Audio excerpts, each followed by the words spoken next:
Oh, wer nervt denn jetzt schon? Speedy. Ja, hallo.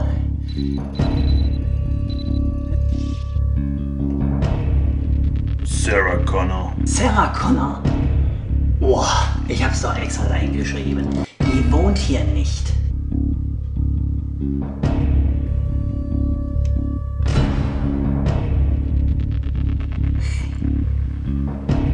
Ja, hast du Pech gehabt, Alter. Aber versuch's mal bei X-Factor. Ich hab gehört, dass sich die olle Quietschnase da jetzt rumtreiben soll. Muss er aber singen können. Penner.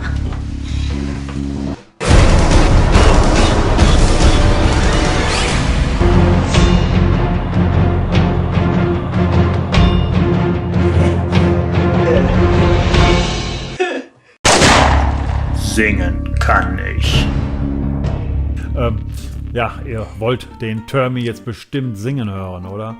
Aber das kann ich euch leider nicht anbieten. Aber wie wäre es mit einem Jason Voorhees unter der Dusche? Also ich meine, das sieht man doch auch nicht alle Tage, oder?